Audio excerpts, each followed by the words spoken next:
Notre rôle maintenant, c'est détecter notre lumière et en profiter au maximum. Et quand on a un plaisir ou un désir, la porte s'ouvre encore plus grande. Vous comprenez, c'est quoi la lumière? Lumière, amour. C'est pas important qui tu es, où tu es, comment tu es. Dieu t'aime.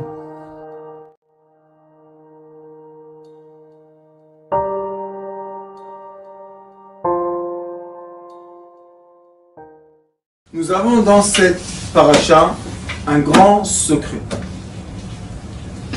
Le secret de la paracha est la façon dans laquelle on doit agir dans ce monde matière pour réussir à dépasser des caps. Nous avons des fois des missions impossibles, et je rigole pas du tout. La vie des fois nous impose des choses qui sont tout simplement impossibles à passer. Et comment on fait? Dans cette paracha, Moshe Rabbeinu va envoyer les Meraglim, qui sont les espions. Explorateurs, mais ce sont des espions. Et ces Meraglim-là, qu'on veuille ou pas, avant il est écrit que la terre d'Israël était envoûtée. Tout était plein d'Avodazara. Tout. La question est, où tu les envoies? Dans quoi tu les envoies? Je vais faire une petite parenthèse et je vais vous raconter que dans la police, dans l'armée, dans les États, il y a aussi ce même problème. On envoie une personne espionnée, d'accord? On l'envoie espionner quelque part. Et du coup, la personne, qu'est-ce qu'elle fait? On dit que c'est un traître. Ça dit quoi un traître? Tu l'as mis dans un réseau impossible. La preuve que tu l'as envoyé en espion. Sinon, tu l'aurais envoyé en ambassadeur. Alors, pourquoi tu l'as envoyé en espion? Toute la vie, il doit se cacher.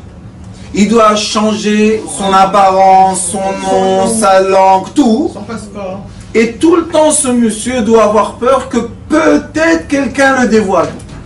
Dévoiler quoi? C'est toi qui sais que tu es un espion. Mais à part toi, dans cette chambre, personne ne sait qui est un espion. Oui, mais il n'est pas tranquille. C'est quoi la tranquillité? C'est son problème à lui, vis-à-vis de lui, pas vis-à-vis de quelqu'un d'autre. Vous comprenez ce que je dis?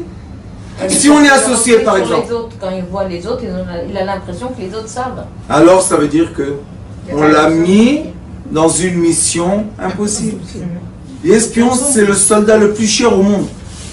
Vous ne comprenez pas combien d'argent est investi tous les jours pour garder et protéger les espions. Mais un espion, à la fin, c'est quelqu'un qui tourne son identité. Alors maintenant, on va se poser une question. C'est dur, hein? Est-ce que l'espionnage est une mission possible ou impossible? Quelle réponse? Impossible. Parce que si ton cœur est pour un certain drapeau, de toutes les couleurs des Nations Unies, et ton cerveau est contre un autre drapeau des Nations Unies, l'être humain est divisé en deux. D'un côté, on va l'appeler l'héros, de l'autre côté, on va le dire c'est un lâche. Pourquoi un lâche? Parce qu'il va nous trahir à nous. Et à la fin, les espions se sont créés un peuple. De quoi? De double espion, ça s'appelle. Il y a la corruption, quoi. Ce sont les doubles espions. Ils sont obligés de se protéger. Ils sont obligés de se protéger d'un drapeau et de l'autre drapeau. Quelle vie! Quelle vie affreuse! Et qu'est-ce qu'on fait pour passer de quoi? De rythme. Nous aussi, dans notre vie, nous avons des moments les mêmes. On va à la banque, on a besoin de 10 000 shekels. Quelles histoires qu'on raconte. Ouh, mon oncle, j'ai un oncle, j'ai une tante, j'ai truc, j'ai un travail, je gagne de l'argent. Et les 10 000 shekels, quand ils rentrent dans le compte, après 20 secondes, hop, ils disparaissent. Alors où il est l'affaire que tu as dit que tu vas monter avec l'argent qui n'existe pas? Et tout ça, c'est de l'espionnage. C'est quoi l'espionnage?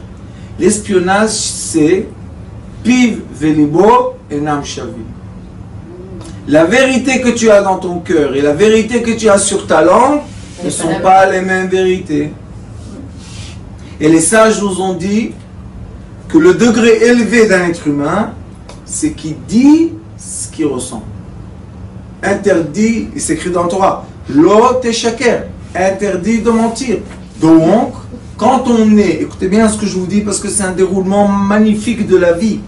Quand on est jeune et on rentre dans certains systèmes et on est obligé de raconter de certaines histoires pour réussir à faire de certaines missions, et d'un côté on est excellent, d'un autre côté on est des menteurs, cette vie moderne qui nous oblige, je vais vous donner une chose, je demande pardon de tout le monde avant de dire ça. Mais excusez-moi de le dire, mais Facebook, c'est face. La face, oui. C'est la face du mensonge. Totalement. Vous ne savez pas combien de millions, de dizaines de millions de gens, tous les jours se déguisent sur Facebook. Oui, oui. Ils racontent des histoires imaginaires et les gens les croient, les suivent. Et vous savez tout seul, je ne dois pas vous dire, ça a été publié dans la presse, qu'il y a eu des gens qui sont venus voir le mannequin ou la mannequin, et ils ont vu quelqu'un de très laid, et ils ont une déception. Le monsieur lui a monté la tête pendant 1 an, et l'amour folle, et tout là-bas est parfait. Facebook. Mensonge. Baruch Hashem, j'ai eu la chance d'être dans un grand carrefour. Dans un grand carrefour. Des Français, des Israéliens, des religieux, des non-religieux, des indigos, des non-indigos, des femmes, des hommes, tout ce que vous voulez. C'est pour ça que, Baruch Hashem, je ne pense pas que je suis sage, sauf que j'ai l'écoute. J'entends les histoires des deux côtés. Et pour faire shalom, pour qu'on ait la paix, on est obligé d'entendre les deux côtés. L'être humain aussi a deux côtés. Il y a le côté émotionnel et le côté logique. On a le côté droit du cerveau qui est spirituel, le côté gauche du cerveau qui est la logique. On a le côté gauche du cœur qui est un démon. On a tous un démon dans le cœur. On a le côté droit du cœur qui est un grand sadique, un homme pieux, un homme ou pas. Donc, il faut écouter, être à l'écoute des gens. Et quand on est à l'écoute des gens, on peut comprendre. Je ne pense pas que vous pensez que si un espion russe, et on en a attrapé en Israël, devient le chef de l'aviation dans l'armée, je ne pense pas que vous allez tous être très contents. Mais en Russie, il a bien réussi sa mission. Il est arrivé, il est devenu le chef de l'aviation en Israël. Les Russes sont contents ou pas? Et nous? Non. Pas tellement. Mais quand c'est à l'envers, quand un Israélien est réussi à devenir le chef d'état-major russe, et ils sont contents? Non. Et nous? Oui. Très contents. Donc vous voyez qu'il faut être à l'écoute. Des deux côtés. Et c'est ce qui nous enseigne la Torah. Akadosh Baruch Hu dit à Moshe Rabbeinu, envoie des espions. La Torah, c'est la vérité. Et une des vérités est que quand un peuple veut conquérir un autre, eh ben c'est guerre. Qu'est-ce qu'on peut faire? C'est la guerre. On envoie des espions. On fait tout ce qu'il faut pour la guerre, non ou pas? Mais il faut comprendre. On est en état de guerre. Question. Si je donne à quelqu'un qui se sent bien un médicament contre la douleur, Percocet, je lui donne une dose, on a le droit de 10 mg, je lui en donne 30. Qu'est-ce qui va se passer? Il va se sentir Il va être malade. malade. Il va s'évanouir. Bien sûr. Mais si quelqu'un il a une douleur qui va s'évanouir et je lui donne Percocet, qu'est-ce qui va se passer? Ça va nous Eh bien, ça soigner. va pas. Ça va le soulager. Ah. Le même cachet Ça peut agir des deux façons. peut agir sur un d'une façon, sur l'autre d'une autre. Aujourd'hui, c'est la leçon d'aujourd'hui. Comment Akadosh Baruch Hu dit à Moshe Rabbeinu, tu vas prendre les gens les meilleurs du peuple et tu vas les envoyer dans quoi? Vous dites en français, j'aime pas dire le premier mot, mais du loup, du loup. Et après, tu veux qu'ils viennent avec des anges, avec des ailes. Ils vont se voler dans l'air. C'est ça ce que tu veux? Ils ont vu là-bas, écoutez, le plus petit avait 6 mètres de hauteur. C'est sympa, non, de voir des gens à la hauteur de 2 étages. Quand Goliath est venu faire la guerre avec David, tout le peuple d'Israël était à plat. Tout le peuple d'Israël. Tout le monde. Sanhedrin, Shaul HaMelech, tous par terre. Goliath seulement. Eux, ils ont été 12, voir les géants. Vous savez c'est quoi les géants? Goliath, c'était le petit des géants. Mais qui les a envoyés? Qu'est-ce qu'on a besoin de ça? On était dans le désert tranquille. Allez, on fait notre tour. C'est Moshe Rabbeinu qui a envoyé des Meraglim. Pourquoi? Il leur a dit, est-ce que la terre est belle? Ils ont menti. C'est pas qu'ils ont menti. Il leur a dit les deux côtés. Dites-moi, est-ce qu'elle est belle ou mauvaise? Est-ce qu'il y a des fruits ou il n'y en a pas? Est-ce qu'il y a ça ou il n'y a pas ça? Il leur a donné les deux côtés. Est-ce que c'est un livre De quoi? Ça, c'est la question. Si ça serait un libre arbitre, alors pourquoi Moshe Rabbeinu ajoute à Yoshua un Yud? Si tu es avec tout le monde, la même chose, eh bien tu appelles tous. Tu leur ajoutes tous le Yud magique et c'est fini. Non, il a ajouté seulement à son serviteur.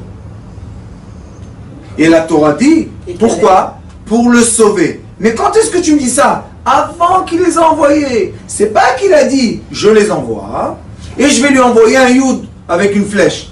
Non, avant qu'il parte, Vaishlach el shmot ha'anashim asher shalach Moshe latour et haaretz. Vaikra le'Hoshea Yehoshua. Il lui a ajouté un Yud. Avant, Vaishlach ota Moshe latour et haaretz. C'est ça la différence, la tour et la gourde. La tour et les ragel. C'est pas la même chose. Knan va omer alou ze banegev v'alitem et ha'ar et vous allez prendre ce chemin-là. Pourquoi je vous dis ça? Parce qu'il y a un grand secret qui s'appelle le Yud. Le Yud, d'après un livre qui s'appelle Sefer Yetzirah, qui est le livre de Avraham Avinu que je rappelle beaucoup de fois parce que c'est un livre essentiel dans l'étude de la Kabbalah. Comme ça dit le Ari Akadosh, il dit que sans l'étude de ce livre-là, on n'a pas vraiment accès. Et le début de ce livre, le premier chapitre, le premier paragraphe, là-bas il est écrit comme ça. Yud, c'est le début des lumières, le début des lettres et le début de l'être. Les lettres et être, c'est beau, hein? De lettres. Il y a les lettres et lettres. Avec le Yud, on écrit toutes les lettres. Et avec le Yud, on peut déchiffrer l'être humain. Pourquoi? Le Ari Akadosh nous explique.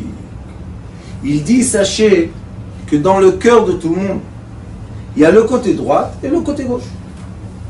Le côté gauche, c'est le premier côté qu'on est soufflé de vie. Souffle de vie. Comment il s'appelle, vous savez? Démon. Shin Dalet. Démon. C'est pour ça qu'on a le Yetzer Hara, le mauvais penchant, pendant 13 ans ou 12 ans chez la fille. On a seulement le mauvais penchant. Après, à l'âge de 12 ans ou 13 ans, se rajoute le bon penchant. Ça veut dire que toute notre jeunesse, on a le mauvais penchant. Oui. C'est incroyable. C'est pas incroyable? C'est la nature. Et ceux qui gardent après les 12 ans et 13 ans, qui gardent aussi le mauvais penchant. Je vais vous expliquer. On garde tous le mauvais penchant jusqu'à la fin de notre vie. Pourquoi? Parce que le dernier souffle est le premier souffle. Ah, d'accord. On n'aurait pas pu vivre dans ce monde extérieur du ventre de notre maman sans le souffle, sans l'air, d'accord? Donc tant qu'on a de l'air, on a le mauvais penchant. Mais l'air en hébreu, ça s'appelle avir. Et avir, c'est les lettres qui sont avant Rocher. Vous vous rappelez que je vous ai dit? Il y a l'obscurité, les lettres avant l'obscurité, c'est avir aussi. Et l'être humain, comme ça nous enseigne la Torah de la Kabbalah, le Sefer Tikkuné HaZohar, il dit, le mot avir, c'est lumière, Yud. Or, lumière, Yud, le Yud. Et cette lettre-là de Yud, vous savez comment elle s'appelle? Le point. C'est un point. Quel point? Dans la lettre de Bereshit, le début de tout, il y a un B, bet en hébreu. Il y a un petit point, là. Ouais. Ce petit point, c'est le début de tout. Pourquoi? Parce que tout débute par un point et tout se finit par un point. Donc on a tous le mauvais penchant à gauche et le bon penchant à droite. La question est, comment on peut s'améliorer dans la vie? On veut être mieux. On ne veut pas être avec le mauvais penchant qui est beaucoup plus fort, et beaucoup plus âgé, et beaucoup plus puissant, et on sait qu'est-ce qu'il fait faire les gens. Donc quel est le remède? Il y a malheureusement des religions entières dans le monde, je ne parle pas religion seulement ceux qui croient en Dieu, mais ceux qui croient en statut, en tout ce que vous voulez, qui disent aux gens, tu es mauvais, et le but de ta vie, c'est tuer le mal en toi. C'est aussi des psychologies, thérapies, psychothérapie, ce que vous voulez. Est-ce que je peux tuer le mal en moi? Si je le stoppe, je finis de vivre. On peut l'adoucir. Maintenant, le Hari Akadosh explique Etzraim Sharanou. Il explique. Il dit que regarde, l'être humain a été créé de telle et telle et telle façon. Et la seule façon d'adoucir l'être humain, de lui permettre d'être au-delà de ses mesures est rajouter le Yud. Écoutez bien ce secret. Et où on le trouve? Écrit dans la paracha. Pourquoi? Parce que le démon en hébreu c'est Shin Dalet. Et le nom sacré qu'on met sur la mezouza qui garde les portes d'Israël, où toutes les portes, ça s'appelle Shin Dalet Yud. Shomer Daltot Israël. C'est une protection.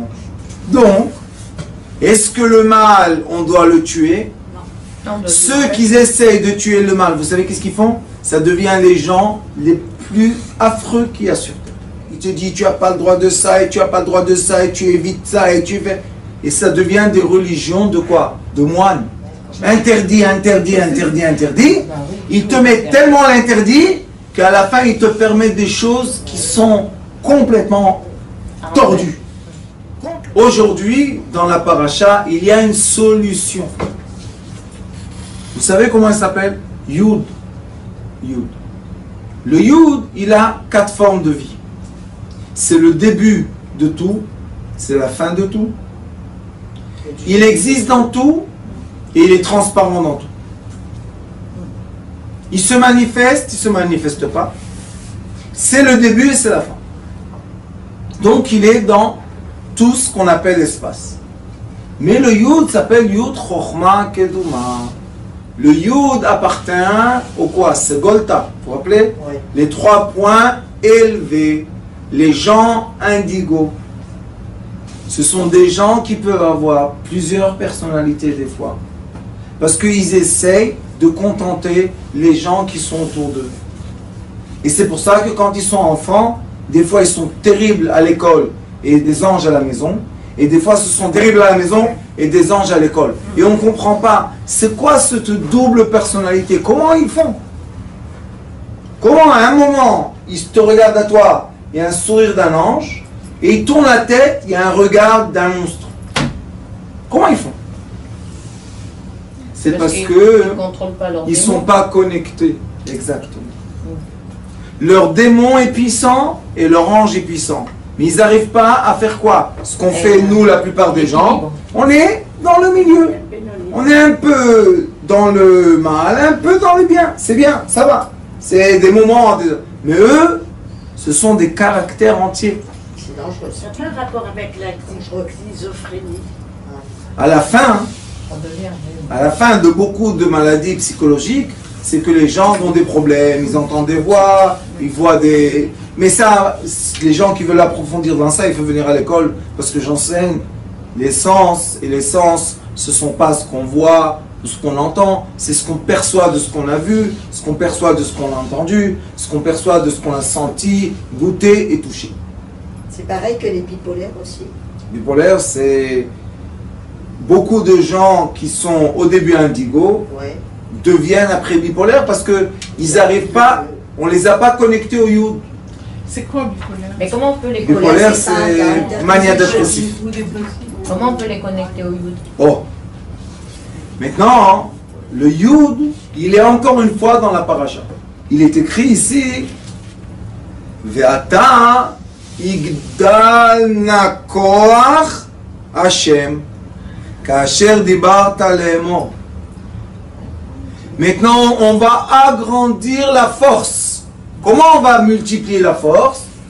De façon miraculeuse, qui n'est pas tellement miraculeuse.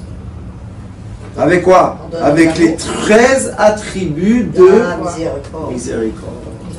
Le plus grand secret des plus grands secrets qui a été dévoilé dans la Torah est l'accès au monde qui s'appelle Yetzira, Yud. Le monde de l'Asiya, Ain, c'est Ra.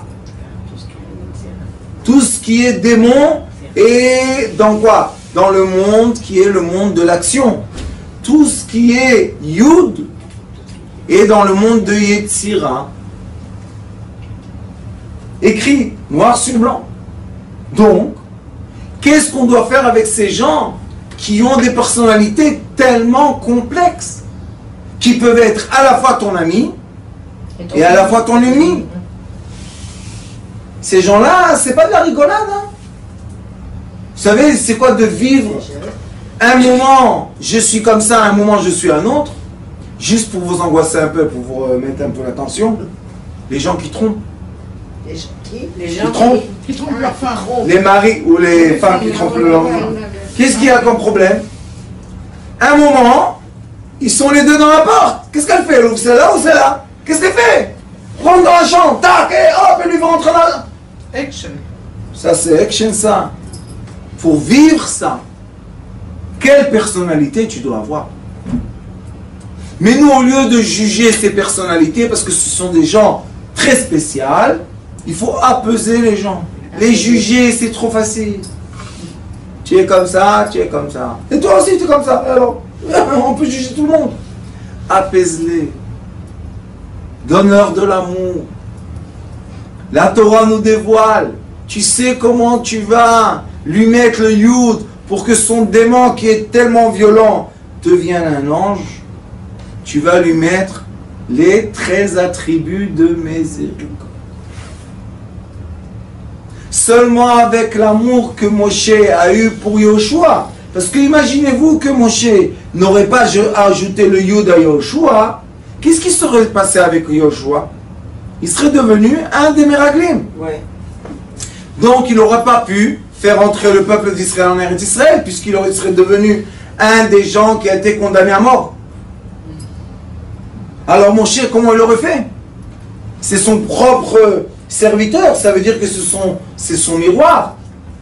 Moshe Rabbeinu, que lui a rencontré les cieux, a compris, c'est comme Yosef Hatzadik, ce sont les mêmes Neshamot. Il a compris que celui qui est tellement puissant, si tu ne vas pas lui rajouter le Yud Chochma Keduma, la sagesse des cieux, il peut faire des révolutions dans le monde. Ce sont des gens tellement puissants que rien ne les arrête. Pourquoi? Parce qu'ils ont la force du démon en eux. Ils se rentourent. Tac! Un moment c'était ton ami, après une fraction de seconde, ça devient ton ennemi. Qu'est-ce qu'on fait avec ces gens-là? C'est de la folie. C'est effrayant. Ah ouais. C'est effrayant pour qui? Pour les gens qui sont dans la mesure normale. Qu'est-ce qu'il y a? Pour les gens Tu veux pas parler avec moi? Il n'y a pas de problème. Shalom, shalom. Ça va. Mais si Ah, on pourquoi leur tu te donne de rentoures? l'amour, Qu'est-ce qu'on fait? Au lieu d'essayer de comprendre leurs complications, qu'on ne peut pas comprendre, parce qu'ils travaillent avec un cerveau qui n'est pas le nôtre, il faut leur mettre le Yud. Sa pensée, Yud Chochma Keduma. Qu'est-ce que tu vas lui faire? Lui, il s'en fout. Pourquoi il s'en fout? Parce que les 7 attributs du physique, ils font rien du tout. Mais parle-lui avec l'amour, hop, tu l'as atteint, tac. Et maintenant, ça peut être l'être le meilleur du monde. Pourquoi? Parce que tu lui as rajouté le Echad. Vous savez c'est quoi Echad? Echad c'est Ahava, amour. C'est quoi le Echad? C'est cette petite goutte d'union. tu lui as dit je t'aime, tu as tout raison. Qu'est-ce qu'a fait mon cher Rabbeinu? Il dit Yoshua, je t'aime. T'es content de moi? Oui. Tac, connexion. Et ces enfants-là, Indigo, on leur dit je t'aime, je suis content de toi. Paf, vous savez pas qu'est-ce qu'ils sont capables de faire. Tout ce que vous voulez hors limite. Mais sauf avec l'amour. Tu vas te coincer avec eux, tu veux rentrer avec eux dans des histoires, ben tu peux commencer à essayer. Ça sert à rien. Ça sert à rien. Chaval al azman. On perd plein d'énergie pour rien. On essaye de les tuer, impossible. Tu le tues ici, il repart par là-bas. Tu le tues là-bas, il va réparer. Qu'est-ce que tu vas faire? Même lui, le pauvre, il ne sait pas pourquoi c'est comme ça. Parce qu'il ne connaît pas sa nature. On est né dans le degré des cieux. Mais c'est vrai qu'on vit dans quoi? Dans le degré matière. Et c'est pour ça qu'on est obligé de se comprendre. Et comprendre quoi? Le mode d'emploi. Et aujourd'hui, Baruch Hashem, qui a Internet sur le monde, et les gens ont accès au savoir. Tu vois un enfant qui a des comportements un peu hors limite, va voir, peut-être, il correspond à des enfants indigos. S'il correspond à un enfant indigo, eh ben, comporte-toi avec lui. Comment? C'est écrit. Avec de l'amour. L'amour. Par l'amour. C'est des enfants qui travaillent seulement avec une chose.